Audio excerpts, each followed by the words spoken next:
Baik, untuk selanjutnya yaitu saya Libra Lorena Maharani akan memaparkan materi yang berjudul atau bertema efisiensi alokasi dan distribusi pendapatan.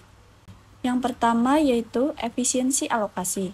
Efisiensi alokasi adalah perbandingan antara input dan output di mana input digunakan tepat dan sebaik mungkin untuk memperoleh output yang terbaik. Apabila sumber daya habis teralokasi, maka efisiensi akan tercapai. Nicholson mengemukakan bahwa pasar persaingan sempurna dapat dikatakan efisien jika telah memaksimalkan input dan output yang sebanding. Kondisi alokasi yang efisien, di mana tidak ada lagi suatu individu penambah utilitinya terhadap suatu barang tanpa membuat utility individu lainnya dirugikan. Dalam efisiensi alokasi terdapat 3 sistem. Yang pertama, sistem kapitalis klasik. Dalam ekonomi kapitalis, kepemilikan harta pribadi diakui secara penuh dan tidak ada kebebasan yang sempurna. Sebagian dapat memperoleh kebebasan yang lebih daripada yang lain. Yang kedua, sistem sosialis klasik. Sentralisasi yang digabungkan dengan kebijakan redistribusi oleh perencana sosialis akan menimbulkan produktivitas yang rendah, tidak adanya insentif untuk bekerja, dan alokasi yang tidak efisien, dikarenakan utility dan production possibility frontier mengecil. Yang ketiga, sistem ekonomi Islam. Dalam Islam, redistribusi kekayaan dilakukan sebagai suatu kewajiban, misalnya yaitu zakat, dan sebagai suatu cara untuk meningkatkan utility, misalnya infak. Prinsip keadilan dalam alokasi antar manusia juga sangat diperhatikan sehingga alokasi menjadi efisien. Efisiensi alokasi hanya menjelaskan bahwa jika seluruh sumber daya habis teralokasi, maka alokasi yang efisien akan tercapai tanpa memikirkan prinsip keadilan. Untuk selanjutnya yaitu distribusi pendapatan. Distribusi pendapatan dalam Islam merupakan penyaluran harta yang ada, baik dimiliki oleh pribadi atau umum, kepada pihak yang berhak menerima yang ditujukan untuk meningkatkan kesejahteraan masyarakat sesuai dengan syariat. Dalam ekonomi Islam diatur kaidah distribusi pendapatan, baik antara unsur-unsur produksi maupun antara individu dan masyarakat dan anggota perserikatan maupun distribusi dalam sistem jaminan sosial. Islam memberikan kebebasan kepada manusia untuk memiliki kekayaan, tetapi tidak membiarkan manusia begitu saja untuk memiliki semua apa yang dia suka dan menggunakan cara apa saja yang mereka semua kehendaki. Kekayaan adalah suatu hal yang penting, tetapi yang lebih penting lagi adalah cara pendistribusiannya. Maka kesejahteraan rakyat tergantung pada hasil produksi, tetapi juga tergantung pada distribusi pendapatan yang tepat.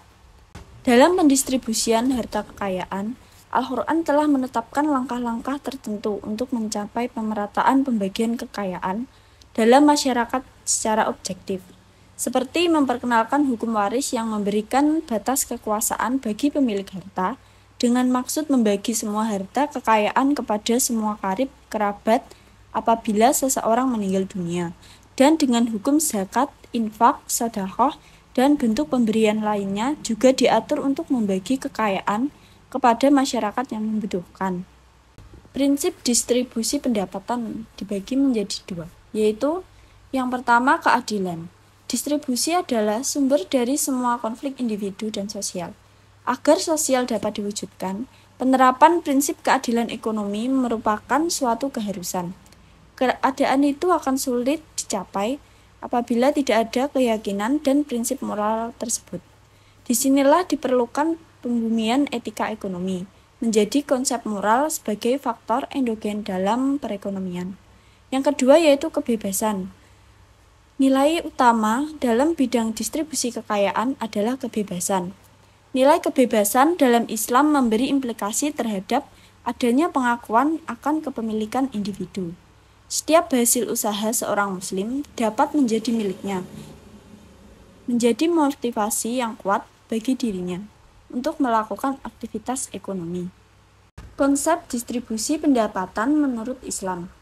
Yang pertama, kedudukan manusia yang berbeda antara satu dengan yang lain merupakan kehendak Allah. Perbedaan ini merupakan bagian upaya manusia untuk bisa memahami nikmat Allah, sekaligus memahami kedudukan dengan sesamanya. Yang kedua, kepemilikan harta pada hanya beberapa orang dalam suatu masyarakat akan menimbulkan ketidakseimbangan hidup dan presiden buruk bagi kehidupan. Yang ketiga, pemerintah dan masyarakat mempunyai peran penting untuk mendistribusikan kekayaan.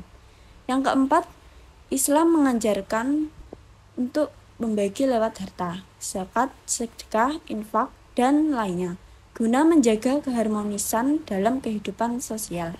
Sektor-sektor distribusi pendapatan. Yang pertama, distribusi pendapatan sektor rumah tangga. Distribusi pendapatan dalam sektor rumah tangga tidak terlepas dari sedekah, yaitu sedekah wajibah, yaitu nafkah, zakat, dan warisan. Yang kedua, sedekah nafilah, yaitu infak, akikah, dan wakaf. Yang ketiga, hudud atau hukuman, yaitu kafarat, diat, dan nazar. Dalam Islam menegaskan bahwa distribusi pendapatan rumah tangga ada skala prioritas yang harus diperhatikan. Dari seluruh kepemilikan aset, yang pertama yang harus dikeluarkan atau didistribusikan adalah kebutuhan keluarga. Yang kedua, distribusi pendapatan sektor negara. Negara berperan dalam meningkatkan kesejahteraan dengan memanfaatkan sumber daya secara maksimal. Karena itu, negara wajib mengeluarkan kebijakan yang mengupayakan stabilitas ekonomi, pembangunan sosial ekonomi, pertumbuhan ekonomi yang merata, dan lain sebagainya. Selain itu, pemerintah juga memberikan kewenangan membelanjakan anggaran untuk kepentingan bangsa dan negara. Misalnya pemberian subsidi, pembangunan infrastruktur, dan lainnya. Karena secara umum tujuan utama dalam syariat Islam untuk menciptakan keadilan dan kemaslahatan bersama. Yang ketiga yaitu distribusi pendapatan sektor industri. Distribusi pendapatan sektor industri terdiri dari mudharabah, musyarakah, upah maupun sewa. Mudharabah merupakan bentuk kerjasama antara pihak pemodal dengan pengusaha dengan sistem bagi hasil. Musyarakah merupakan kerjasama beberapa modal dalam mengelola suatu usaha dengan sistem bagi hasil. Kemudian tujuan distribusi pendapatan dalam Islam. Yang pertama yaitu tujuan dakwah. Tujuan dakwah dalam distribusi pendapatan dapat dilihat dari penyaluran zakat. Yang kedua, tujuan pendidikan. Tujuan pendidikan yang terkandung pada distribusi pendapatan dalam perspektif ekonomi Islam adalah seperti suka memberi, berderma, dan mengutamakan orang lain, serta mensucikan diri dari akhlak al-masmumah seperti pelit, tamak, dan mementingkan diri sendiri. Yang ketiga yaitu tujuan sosial, yaitu memenuhi kebutuhan kelompok yang membutuhkan dan menghidupkan prinsip solidaritas di dalam masyarakat Muslim, dengan mengutamakan ikatan cinta dan kasih sayang di antara individu dan masyarakat, mengikis sebab-sebab kebencian dalam masyarakat sehingga keamanan dan ketentraman masyarakat dapat direalisasikan. Karena distribusi kekayaan yang tidak adil akan berdampak pada kemiskinan dan meningkatkan kriminalitas. Yang keempat, tujuan ekonomi, yaitu pengembangan dan pembersihan harta, baik dalam bentuk infak sunnah maupun infak wajib. Memberdayakan sumber daya manusia yang menganggur dengan terpenuhinya kebutuhan modal usaha mereka. Memberi andil dalam merealisasikan kesejahteraan ekonomi, karena tingkat kesejahteraan ekonomi sangat berkaitan dengan tingkat konsumsi. Penggunaan terbaik dari sumber-sumber ekonomi. Bentuk distribusi pendapatan yang diatur dalam Islam.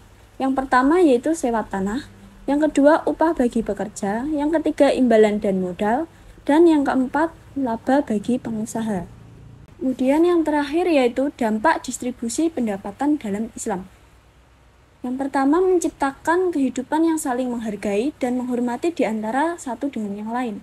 Yang kedua, seorang muslim akan menghindari praktek distribusi yang menggunakan barang-barang yang merusak masyarakat. Misalnya yaitu minuman keras, obat terlarang, pembajakan, dan sebagainya sebagai media distribusi. Yang ketiga yaitu negara bertanggung jawab dengan mengedepankan kepentingan umum daripada kepentingan kelompok, golongan, ataupun perorangan.